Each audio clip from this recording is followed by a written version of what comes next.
It's been 2 years since the release of Scarlet and Violet, and there's finally a popular Generation 9 ROM hack that isn't called Radical Red. Introducing Pokemon Lucid, a Generation 9 ROM hack created by Rain that's set in the Hoenn region, just like every other goddamn ROM hack these days apparently, with a diverse and complicated AI with a lot of layers to it. It's very different from anything else out there, partially because you get access to Gen 9 Pokemon. I've been attempting to hardcore Nuzlocke this game, and it's a very difficult challenge. The AI is, like I said, complicated, and each fight is handcrafted to be a true challenge. Not to mention there are random trainers throughout the region with stuff like this. You as the viewer may be wondering, what starters does this game offer? Runabun offered the Sinnoh starters, which are, in my opinion, some of, if not the single best group of starters the franchise has to offer. Maybe the Hoenn starters? I mean, it is in Hoenn after all. Nope, big wrong. You are stuck with Togedemaru. There's no diversity, no ape gang, none of that. The only option. Enjoy your Fake Out and Spiky Shield bot. Listen, I love Togedemaru more than probably anybody in the world, but I would have much preferred some diversity here. On the bright side, at least a lot of the game, especially early on, is centered around Togi, so it's not the end of the world, I guess. I pick up my first set of encounters, and by the way, one of the aspects of this game that I do really enjoy is wild Pokemon having an 100% catch rate. It really saves my mental health, because if I have to spend 15 plus Pokeballs on a level 2 Bunnelby again, I might just go insane. There's also a lot of really nice quality of life changes. A lot of menus that you can access from anywhere, a portable PC, time changer, move tutors, all that fun stuff. Anyway, I got these encounters, and they were alright. Spoink would really test my mental health throughout the course of the run though, but I guess I can't complain about Timber. The best part about this game has to be that every Pokemon, even up to Gen 9, all have follow sprites, just like in Heart Gold and Soul Silver. Like, look at this! I mean, it's a bad example because Growlithe is Gen 1, but like, what a cutie. Upon making it to Rustboro City, the group of encounters I'm left with seems mediocre at best. I'm told by people who had a bit more lucid experience than I that Wingull is reset worthy and an absolute heaping pile of dog shit, but I'm determined to make it work, since I think Pelipper looking like a toilet is really funny.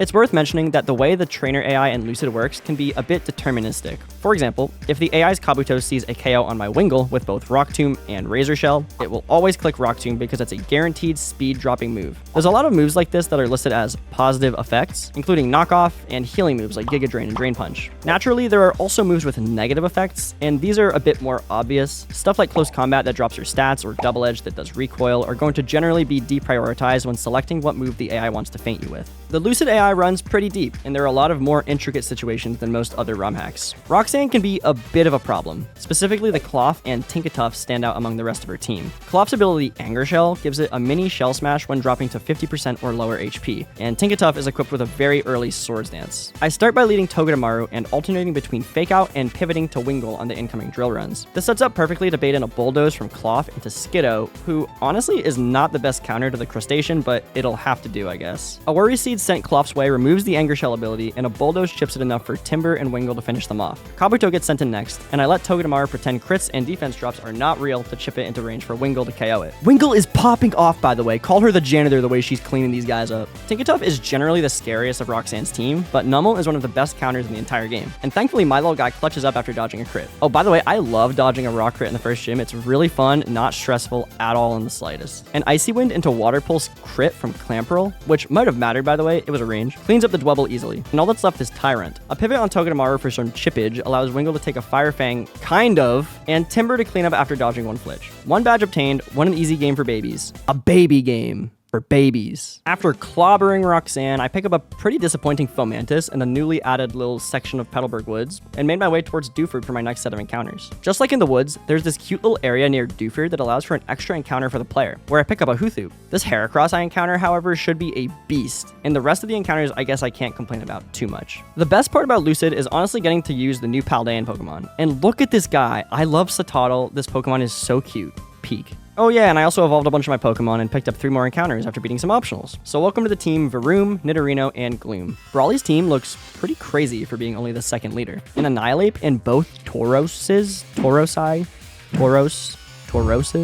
That's pretty crazy. Girder leads perfectly into Lucario to get a one-hit KO with Low Kick, which brings in Hawlucha for a wing attack. If you thought beating this would be anything other than Togedemaru pivots, then you are sadly mistaken, as a combination of Togedemaru and Masquerain synergizes perfectly to eventually take down the Hawlucha. Brawly sends out the Fire Tauros, and as expected, Pelipper tanks a crit like a freak and finishes it off. The Wet Tauros is next, and a pivot into Girder for a chance to low sweep lets Masquerain and Togedemaru work together to feint it with an Air Cutter. In comes the big scary ape. It's equipped with a Fighting Gem, and a pivot into Noctowl on the Rage Fist followed by a pivot to Pelipper to get rid of the gem, allows Noctowl to easily assert her dominance over the ape. Lastly is Brawly's Ace, which is a loaded dice arm thrust Hariyama. The plan was to try and 1v1 this with Heracross, but that clearly didn't work, so I'm forced to improvise. Togedemaru comes in on an Ice Punch to get some extra chippage with Fake Out and Iron Barbs, and I'm forced to either sack something or risk Masquerain on the 50-50 between Arm Thrust and Payback. In typical Wacko fashion, I obviously choose to risk my more valuable Masquerain rather than sacking my much more useless Noctowl. And in even more typical Wacko fashion, it pays off beautifully, granting us our second badge. I love Wackos so much. By the way, if you like Nuzlocke, you should definitely subscribe. I'm really close to 10,000 subs on YouTube, and subscribing shows me that I should keep making content.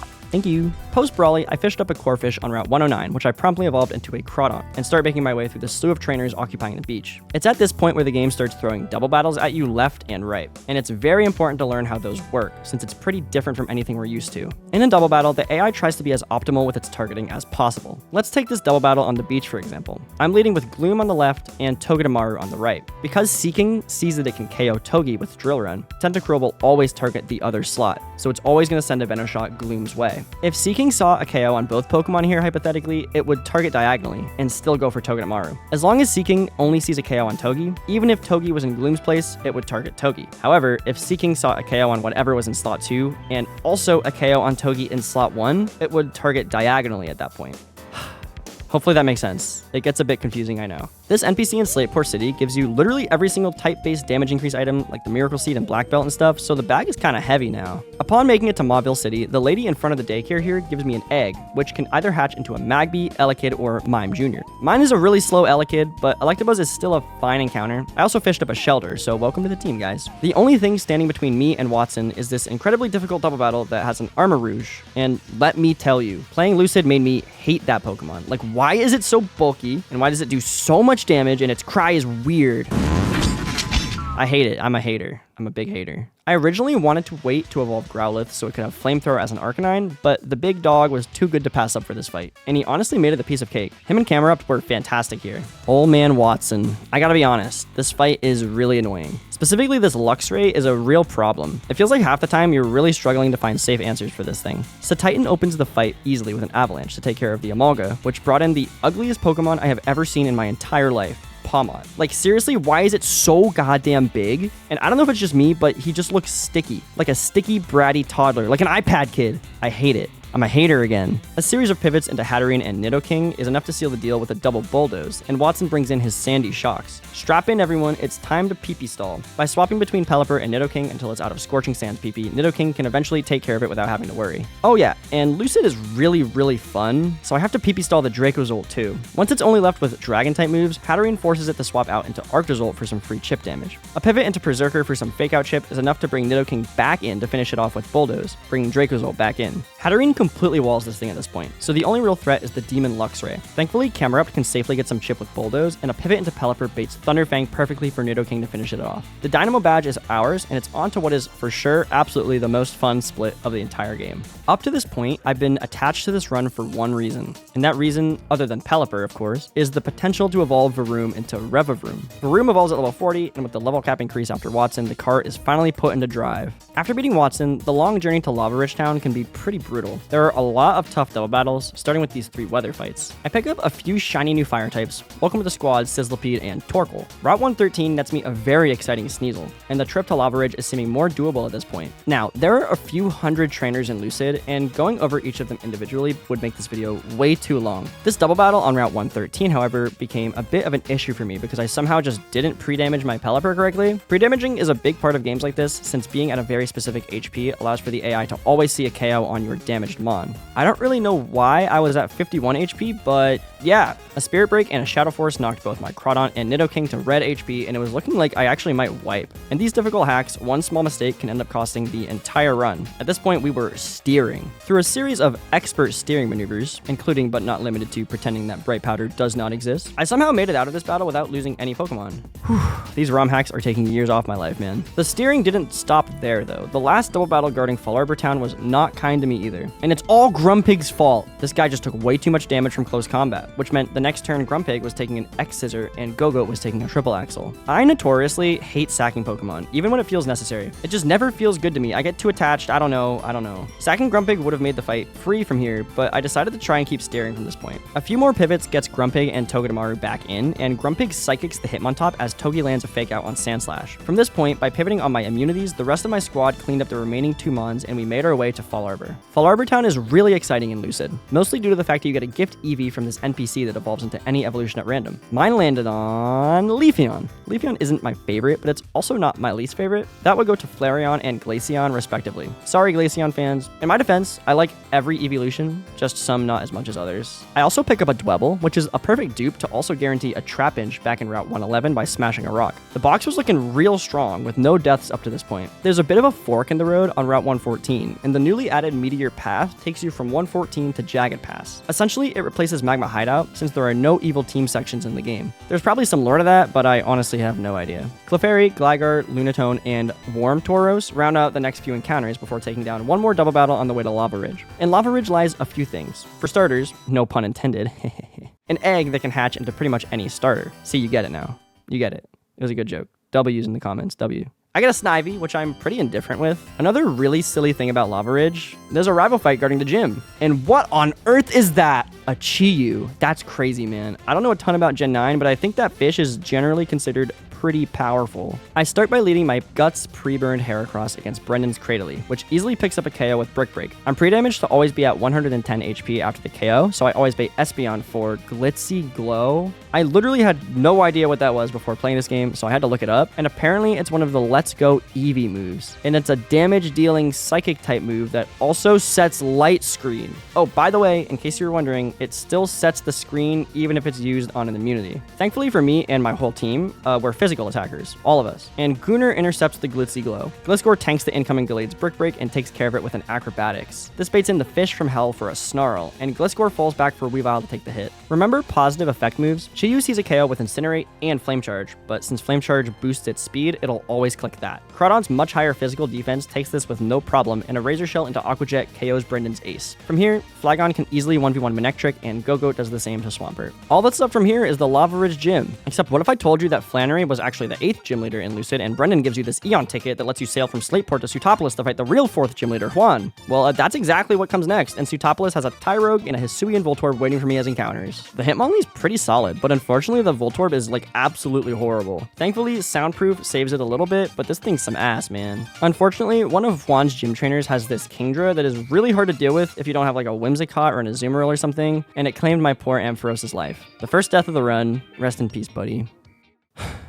Okay. This is the point of the game where I start having big issues. This Juan fight is not balanced, I don't care. From this point forward, there will be multiple crash outs. 3 ultra fast, great coverage Pokemon in permanent rain, being Basculegion, Tentacruel, and Starmie, without even mentioning this Archaludon that really does not have many counters. Your best bet against this thing? Donphan with Sturdy and a Custat Berry is probably the best answer, but I don't have that, so Nidoking's gonna have to dodge a crit. This fight is simply very unfair, and I could complain for days and days and days, but nobody wants to see that, so here we go. I start by leading Superior against Juan's Politoed, and 2 Giga Drains takes care of it. Basculegion floats on in for an Ice Beam, and Weavile tanks it to bait a Flip Turn into my Vileplume. This is so Quaquaval is brought in for an Acrobatics, and Togedemaru can switch in on that perfectly to take care of it. Unfortunately, because of the Fake Out roll, I have to get a little more chip before KOing with Togi, so Vileplume has to tank another move. Togi takes down the bird, and Starmie is next for a Surf. Because of the second pivot on Vileplume, I'm forced to sack her here so that Weavile doesn't take an Icy Wind. Weavile gets the Revenge KO with a Fake Out into Night Slash, and Juan's Ace Archaludon hits the floor. The original plan was to sack Superior here, but after pivoting and collecting Synthesis, it allows Nidoking to get in for free on an Electro Shot, which if you don't know, is a 2-turn move that grants a special attack boost on the first turn and does massive damage on the second. The awesome part about this move and this fight is that Electro Shot is actually like Solar Beam in the rain, and is a 1-turn move, and it still gives the special attack boost. Oh, and it also still gives the special attack boost even if it's used on an immunity. I'm sick to my stomach. I'm sick.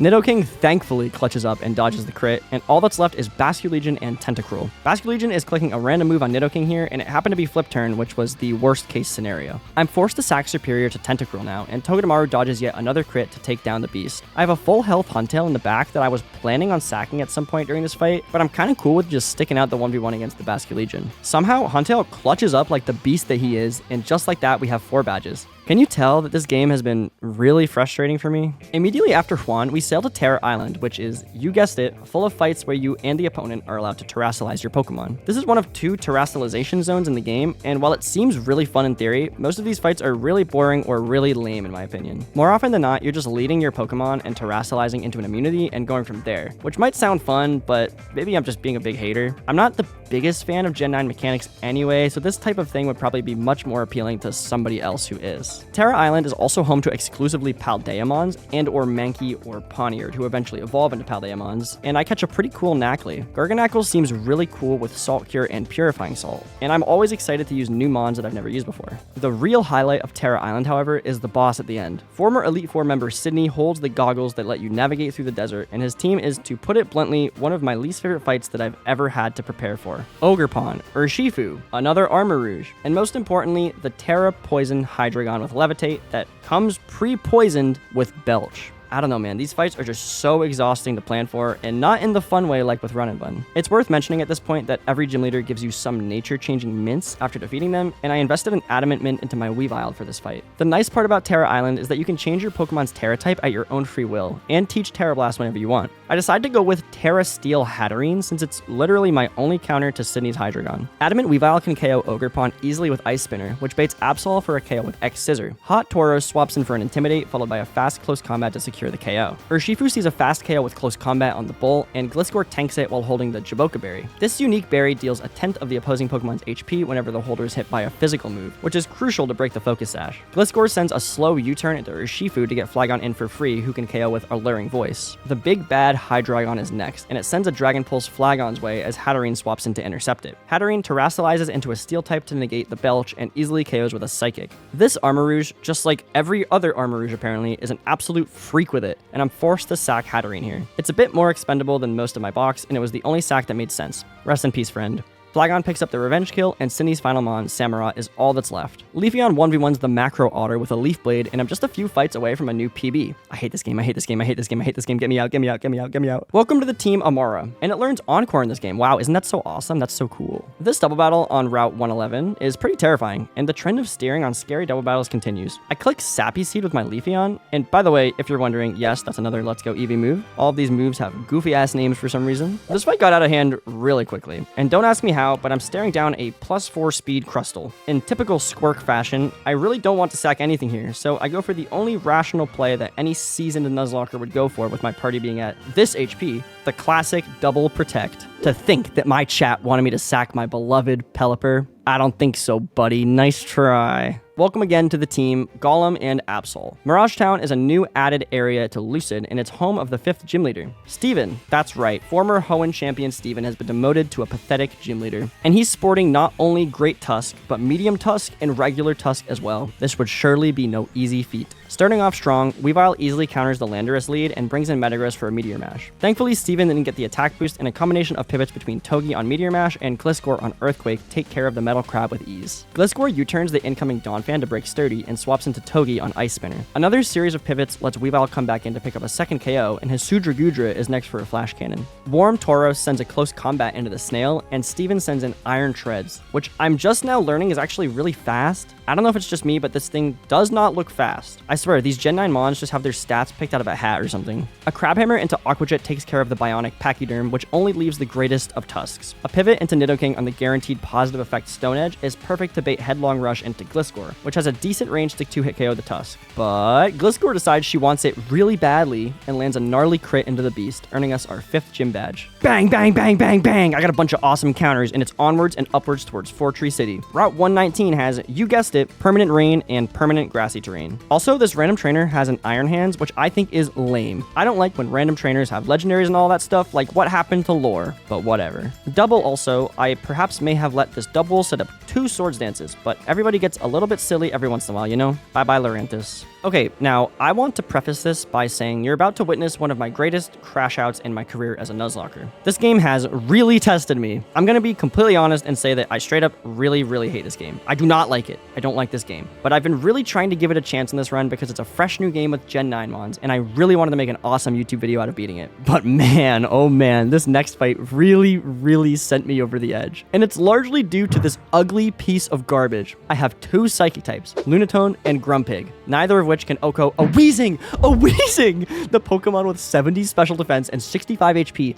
does not faint to a Psychic from these special attacking Psychic types. I can feel my blood pressure rising just thinking about this again. That isn't even the worst part about this fight, however. The creator of this game, for some reason, buffed Water Shuriken. What's normally a 15 base power priority multi-hit move is now a 25 base power priority multi-hit move. Now this Greninja, this stupid Greninja, it's holding a loaded dice, which makes all multi-hit moves hit 4 to 5 times minimum rather than 2 to 5. To make matters even worse, it's in permanent rain, like I mentioned before, and it has Protean. This is easily some of the hardest I've ever lost my mind when Nuzlocking. I had to serious mint my Lunatone because it was adamant, so that Twisted Spoon Psychic would OHKO this Weezing. It's the only thing in my entire box that OHKOs Weezing. Shout out to Grumpig. The reason that our Lunatone is pre-damaged to 164 is so Kecleon doesn't fake out, and it always goes for Shadow Claw. Okay, this is the only Pokemon in my box that can do this. Big shouts to Hitmonlee. So my Lunatone at 164 is always dead to both grass moves from Sceptile, but because it doesn't have a Whiter, but will always click Leaf Blade, because the Leaf Storm will drop its special attack. Now, Greninja, 122, it should be exactly extrasensory. Always extrasensory. So Lunatone goes into Heracross, and Hitmonlee goes into Samurott. Samurott has a Rindo Berry, which is very important. It's very important for this to be extrasensory. Please. Yes! Yes! Okay. Okay. Now, this is Gen 9 Protean, which means it can only transform typing once per fight. Because I have a Rindo Berry, Sceptile does not ever see a kill on Samurott because I took exactly the extrasensory, which I was immune to. Lame! It's so broken! Protean is like the best ability of all time. Of course they changed it! It took them long enough. Acrobatics always into Heracross. And we swap into Fortress. They both see a kill on Heracross. Neither sees a kill on Samurott, so it should just be diagonal. Yep. Yes! You are trash! Suck my this game. That doesn't count. That's not rage. That's popping off. That does not count! I'm popping off! That's out of excitement. You weirdos. Greninja's dead. That doesn't count! Arch, you're gonna get banned, bro. I'm always baiting a Torch Song again. And after the Leaf Storm, there should be Acrobatics in the Revivroom. Yes? Yes! Oh, this is Blaze. I think I'm fine, though. Yeah, okay. Okay, now it should be back to Leaf Storm or Leaf Blade. It would be Leaf Blade, I suppose.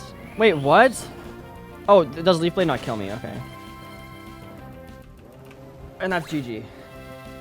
One serious mint later. I will not say anything about this fight. That was a fight in Lucid. The real worst part about all of this is that literally 3 fights later, there is another Greninja with loaded dice Water Shuriken. Are you kidding me, man? Like, I'm gonna lose it. The Greninja on this fight really wasn't a problem, but this Bisharp, man. Tauros was supposed to 1v1 it, even with Intimidate giving Bisharp an attack boost. Like, I remembered that. That was all accounted for. But 3 Iron Head flinches after a Scary Face and a series of lost 50-50s caused me to lose not only my Centiskorch, but my Noctowl as well. This game's really testing me. Winona, on the other hand, is probably my favorite fight in this game so far. It's a double battle that feels kind of like an homage to Emerald Kaizo, with all 3 legendary Galarian birds rather than the Cantonian counterparts in EK. I start by leading Togedemaru and Weavile, and Togi drops a fake out on Zapdos while Weavile Icicle crashes the Gliscor. Moltres takes Gliscor's place as Togi spiky shields the incoming Zapdos attack, and Weavile swaps to Electivire. However, the tilting from Route 119 caught up to me, and I really misplanned this fight. I don't know why, but I thought Electivire was faster than Zapdos. Don't ask, I have no answer answer as to why. It just slipped my silly little mind. I decide to switch Togi into Gyarados as Electivire clicks Electro Web on both birds, which lets both of us outspeed the following turn. On a whim, I figured hitting a bounce with Gyarados is my best chance to bring me back into this fight, and Electivire takes care of the Void Chicken as Gyara launches into the air. Gyara hits the bounce like an absolute champ as Weavile takes Electivire's place on the Articuno. Togi once again swaps for Gyara as Weavile KOs the Articuno. All that's left from here is Volcarona and Corviknight, and I need to find a way to get Camerupt in to overheat the Corv. I decide to hard switch into Amistar and Camerupt, and it pays off. Amistar can safely protect here while Camerupt takes care of the bird. Finally, Togi and Gyara can team up to finish off the Volcarona, earning us our 6th gym badge. This fight was honestly so fun, and I'm genuinely glad that I had to steer a bit. It made it much more exciting. After beating Winona, the Tapu Koko that chills in Fortree City decides that you're worth enough to tame it, and it joins the team. Welcome to the squad, buddy. Okay.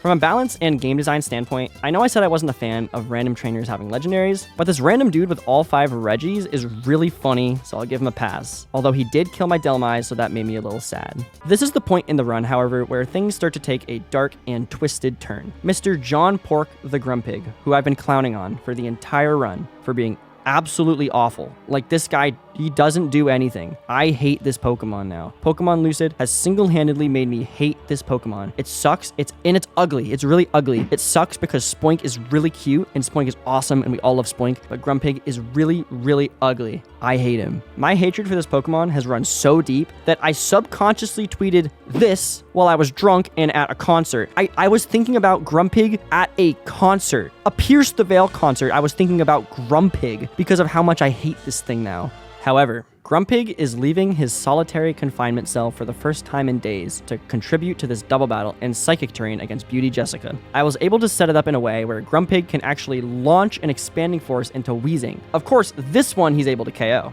I'm afraid that John Pork leaving his cell left a very bad omen on the state of my box. Things just weren't the same anymore. In the very next fight, things took a very dark and unfortunate turn. You see, I severely underestimated how much damage my Garganacl would take on this turn, and she ended up being in range of Farigiraf, meaning that Cinderace was also targeting Absol this turn, meaning that I could never kill the Farigiraf. One thing leads to another, and Pokemon start falling slowly but surely, and it's at this point where attempt 16 tragically ends. I like to think that this was entirely due to John Pork's escape from solitary confinement, but maybe it's because of poor planning? That seems a bit unrealistic though, so we'll blame it on John Pork. Thanks everybody for watching. Genuinely, I have really not enjoyed playing Pokemon Lucid, and to be transparent, I don't think I'll be picking up this game again. I, however, would definitely recommend this game if you enjoy Paldeamons. Maybe it's more up your alley than mine.